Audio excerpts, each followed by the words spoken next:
This is 1.5 cup of water.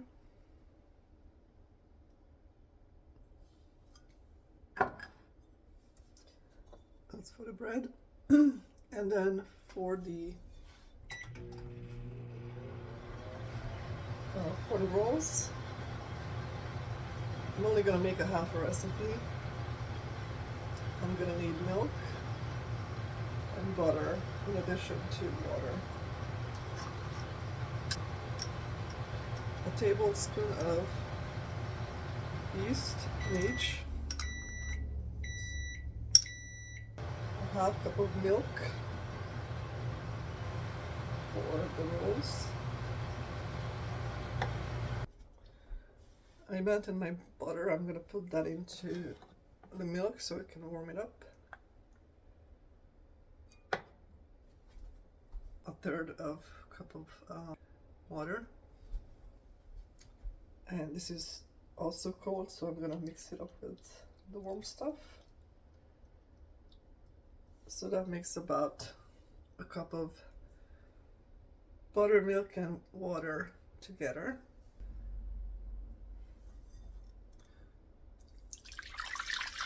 I'll mix up my water with yeast, bread, and dissolve it. And for the rolls, I'm gonna make sure it's not too hot. The liquid is perfect. I'm gonna mix my liquid again, buttermilk and water.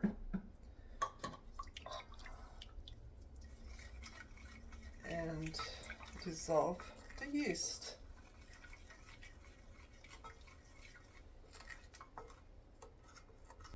Oh, and for the roll I also need some honey, but I don't have any honey, so I'm just gonna put a little bit of sugar instead.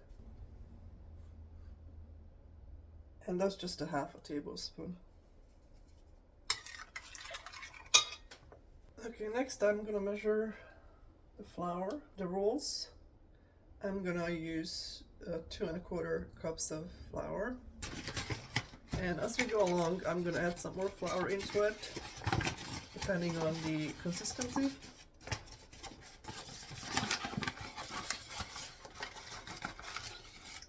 And the way I measure the flour is pretty loose.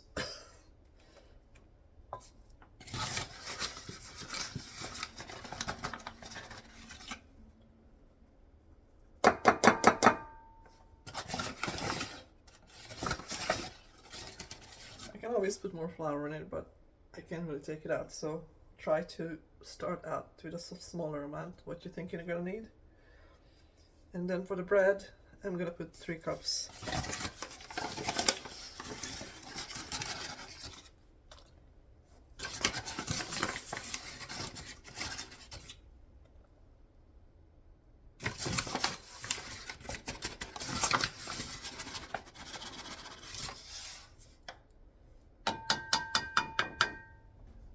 I'm gonna start mixing my bread with a wooden spoon, end of the wooden spoon, so I don't mess up my hands at this point because it's sticky.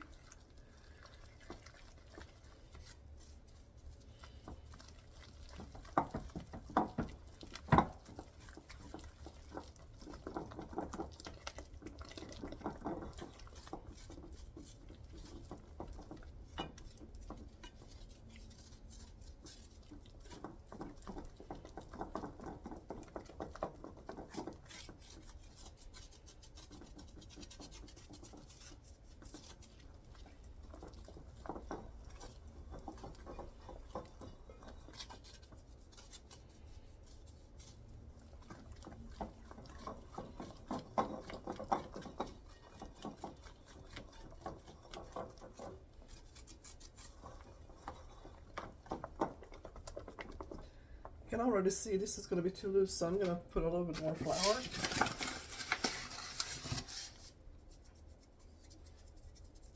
Another quarter cup maybe.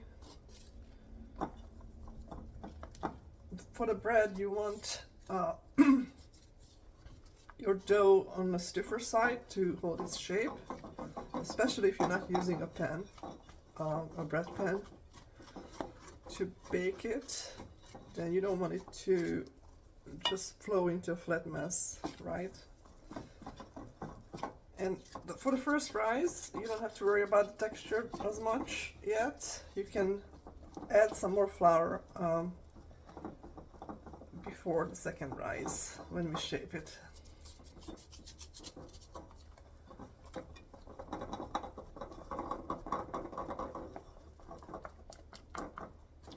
So this will be my first rise. I'm not gonna knead it too much. I'm gonna let it rise, and I'll do some kneading at the second, before the second rise. So let's switch over to this guy. Same process.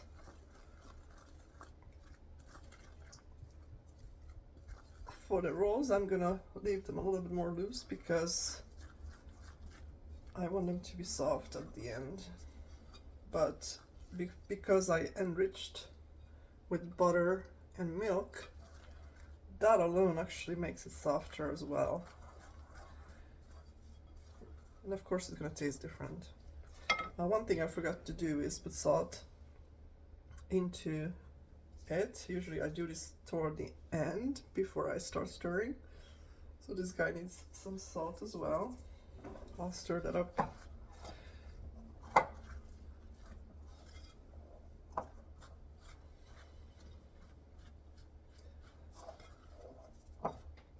So when I get to this consistency, I can do it by hand, but let's just stir this up first because I added the salt too late.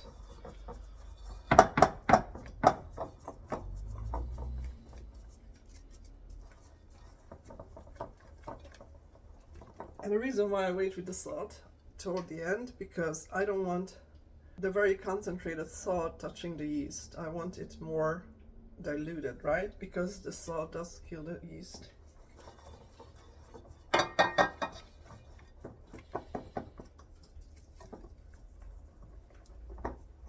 so that's good.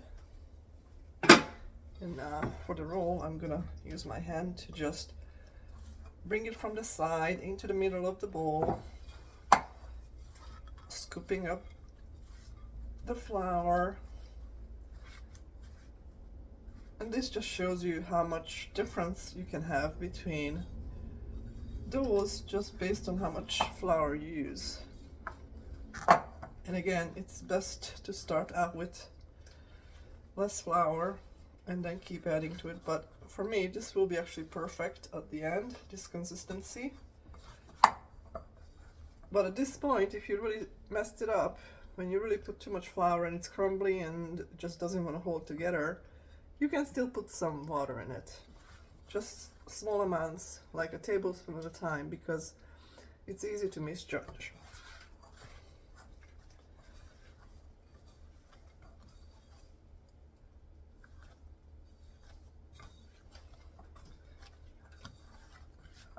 So it's really not easy to mess up any of your breads, as long as at the end you're happy with the outcome.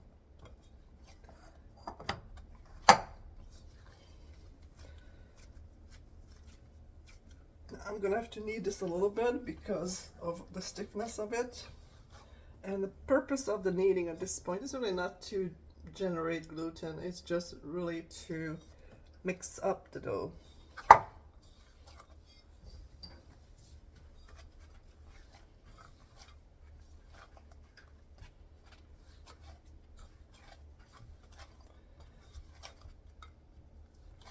And when you're happy with that, again, there will be another kneading for this. So some people say knead it until it's smooth. Well, I don't.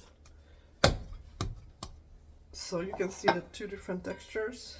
And I'm gonna cover this with tablecloth or kitchen towel. I'm back from my grocery shopping, so I'm gonna now do the second kneading. I'm gonna start with the bread because that's faster to do, and it needs a little bit more rising than the rolls.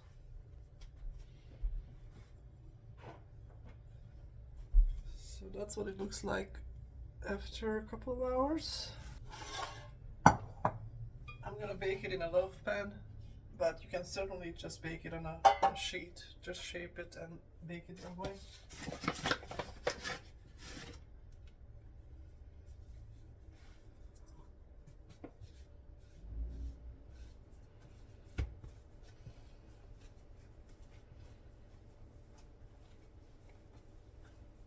I'm going to do a little bit of kneading of this because I do want some gluten developing. I'm going to let this rise now, and then when it's risen just a little bit, then I'm going to cut it to relieve the tension as it's baking, and then I'm going to let it rise a little bit more. So I'm going to cover it with a kitchen towel until I'm working on the rolls. And of my dough, which is again still sticky.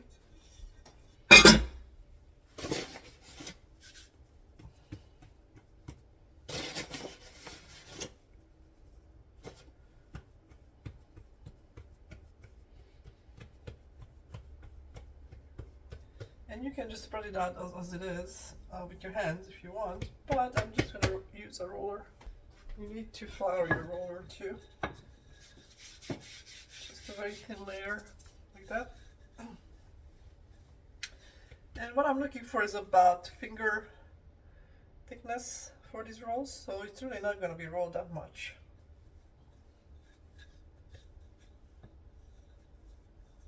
And just go for, you know, kind of a uniformity as far as thickness. I think we're there. And depending on how you take your rolling out, that will determine how many you're actually going to end up with. I have a parchment layered tray that I'm going to try to put here without making it fall. And I'm going to again dip my cutter into the flour. My cutter is a wide mouth cutting jar ring, but you can cut this with anything for the shape you want. Usually it's round. You can even use just a cup or a mug, as long as you really make sure that it's going to actually come out of it. Okay, so I'm going to start on the edge just to make sure it's all covered, and then I push it down hard, and then I will twist it a little bit back and forth so it will loosen up. And then I'm going to cut all that I can cut out of this dough, and in the meantime I'm collecting any cut-offs.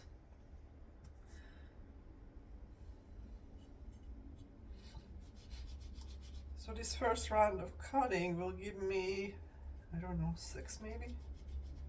7?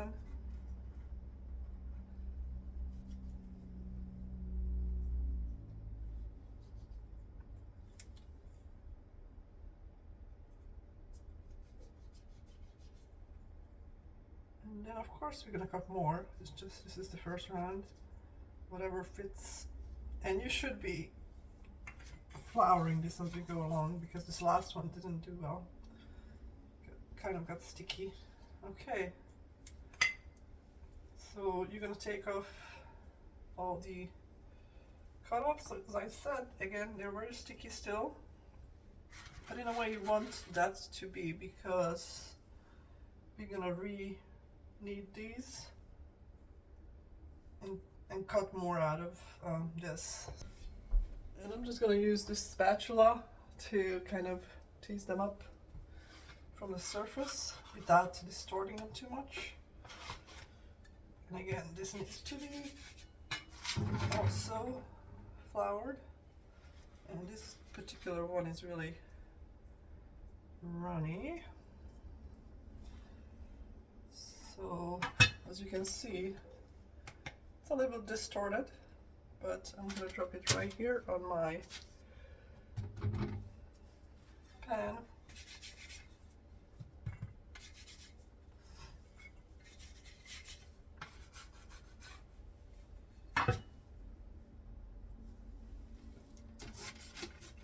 And remember, we're going to make it rise again, so all the imperfections will sort of go away with that.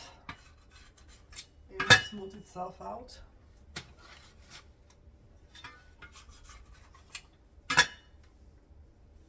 I probably could have put some more flour in this, but it is what it is. You're gonna have to deal with the stickiness, but I will try to make it pretty.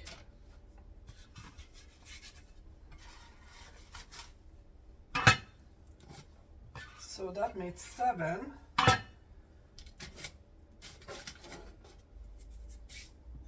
And I'm going to take the cut-offs. Again, they're very sticky. I am going to put some flour in it just to make my life easier for this last 3 or so. And I have to re-knead it a little bit to smooth it out. That looks good. Bring in some more flour where I'm going to be working. And again, I'm going to flour my roll.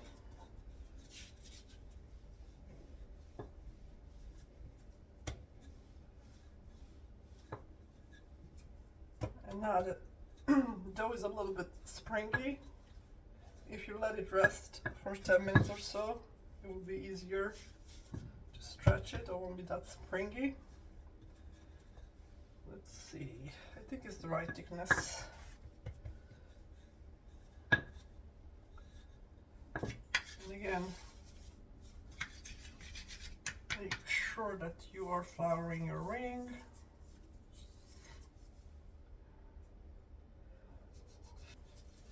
And I'm going to use up the entire dough, so I'm going to just keep re-kneading it until all is used up. So I do have another tray with the parchment lined.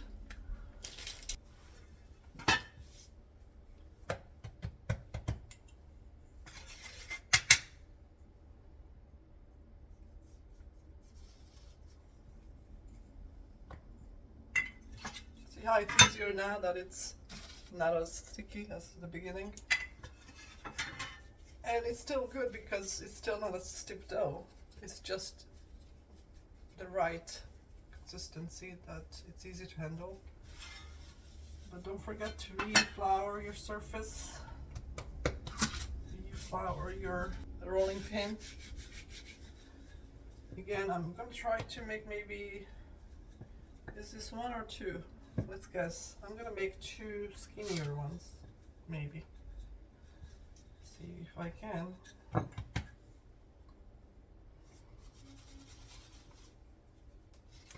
Because I feel like if I made it into 1, it would have been more very thick, and I don't want that. So 1 more, and the last one is basically you're making a ball out of it. Just make sure it's smooth and your circle is floured, and I can do a little bit of rolling, but basically what I'm going to do is make it just a tiny bit bigger than this thing, and then do like a little shimmy with it. It will make it circle. So that's obviously it's a smaller roll, but that's okay. It's going to taste just as good for my sandwiches.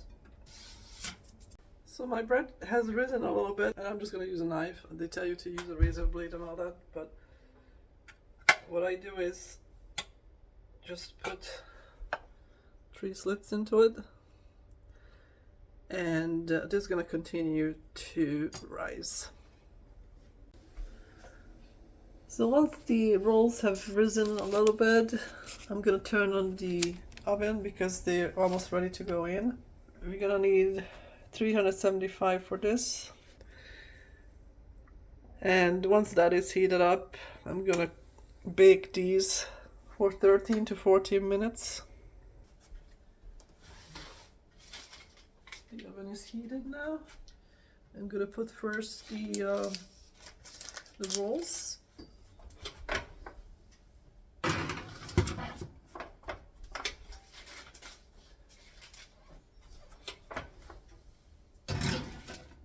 About halfway I'm gonna rotate these because I'm baking on 2 different levels here. It's been 13 minutes total. Let's see if I want to take it out.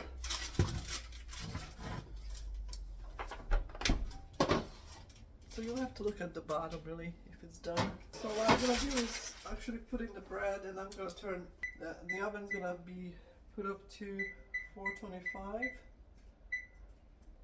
and I'm gonna cook this for about 35-40 minutes.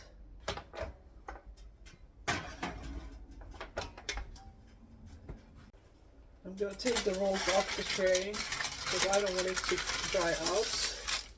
Cover these with a tea towel and let them cool that way they don't dry out. The bread is ready. I baked it only 35 minutes because it's nice and brown. As you can see, it's all done. I will dump it out of the pan, and again I'm going to cover it up with a tea towel so it can nicely cool off without drying out. See you next time.